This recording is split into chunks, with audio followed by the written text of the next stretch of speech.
great with you today, man? Today is Feeling Yourself Friday.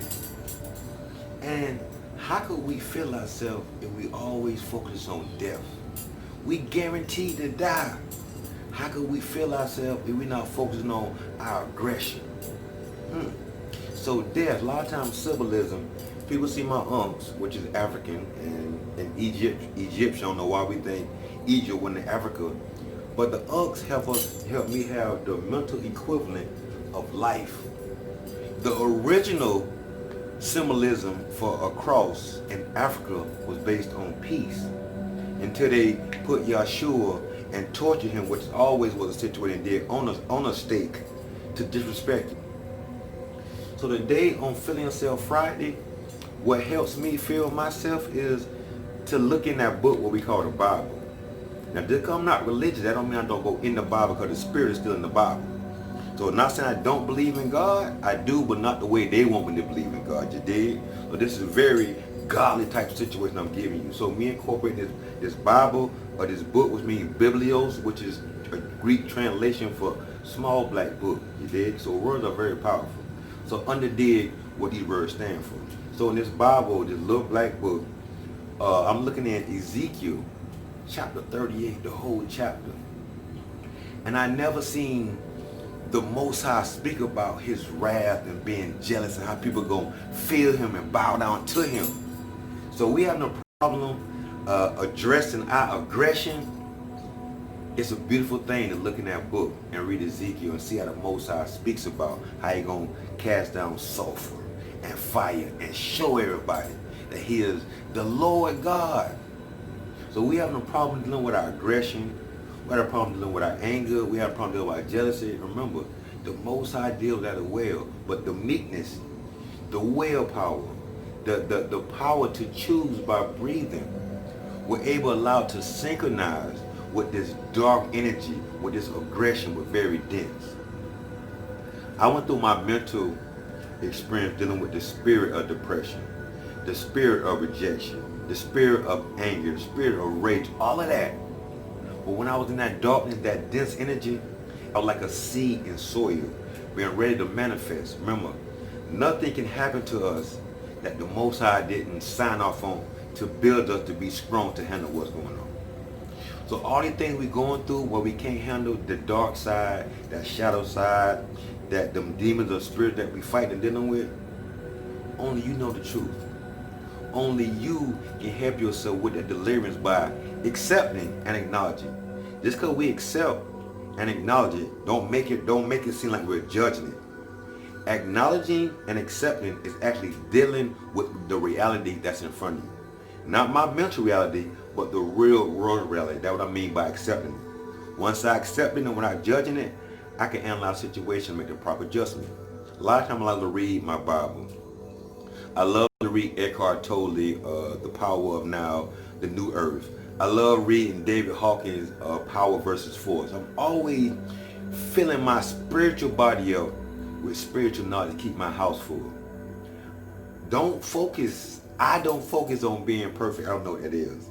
I just focus on being brave and having the ability to breathe through low moments of energy, thoughts that come to my mind. I be brave when these whispers come to my mind telling me I'm not enough, telling me I don't deserve this, trying to give me those feelings of rejection. I breathe through it because I know the only person that can truthfully reject me is myself. So on Feeling Yourself Friday, man, get up, breathe, dust yourself off, embrace that aggression, embrace that anger, embrace that anxiety, embrace that spirit of rejection, because there's so much power when you face it. Breathe through it. Allow your intelligence to pass through, leaving space for your intelligence.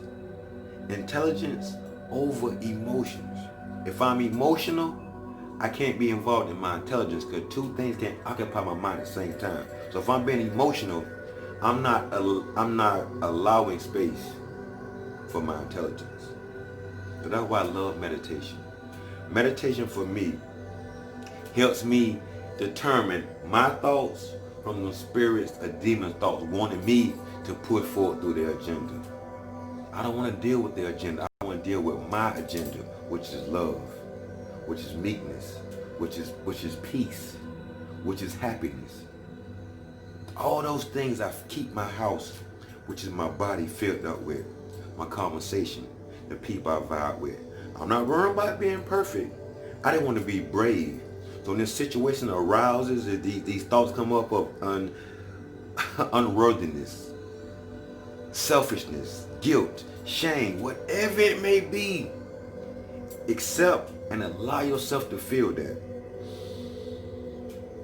Breathe into it. Don't believe into it. Allow that emotion to pass through you as if the same way the clouds pass through the sky. And once it passes through, you get the lesson. Use your intelligence and get the lesson from that and move forward. And that way, you're removing so-called karma from that. Because karma is just energy. So if I acknowledge that this is a low vibration, low thought energy, and I don't want to be there, it's very dense and unloving, breathe into it, release it, and replace that mental thought with love, unconditional love, joy, meekness, and watch how your emotional equivalent shift. It's called cognitive thought behavior, where I'm being very mindful of the thoughts I allow to enter into my mind, that I subscribe to and give my energy or chi to. Remember, where chi goes, energy flows. Where my thought goes, energy flows. So we're not going to call up in word, we're thinking about what we're speaking about. The energy that comes from my words, my thoughts, and my action is going to be what manifests in my life. So when I'm in the back of my super subconscious mind, I'm having unworthy thoughts. I'm having thoughts of jealousy, shame, rejection. What you think will manifest? The same thing that's in the back of my mind. Remember, we are the sum total of the thoughts we entertain. So let's be cognitive about our intrapersonal communication with ourselves, what emotion, energy, and thought that we're subscribing to. And for low energy thought, kiki about it, laugh, release it, breathe, and immediately replace it with love. Unconditional love. You're feeling unworthy, you're feeling rejected, feel love, feel wanted, feel needed from within yourself. Disconnect this codependency. I need something outside of myself to help me feel better, to help me be joyful, to help me be plentiful. You are enough. Everything you have, you already have it. So look inside yourself on this Feeling Yourself Friday and ask yourself, am I truly doing everything I need to do to be that change that I want to be? If not, hit me up. Allow me to help you. 954-300-1886. And remember, be that change you want to see. Namaste Thug, Coach Am. Peace.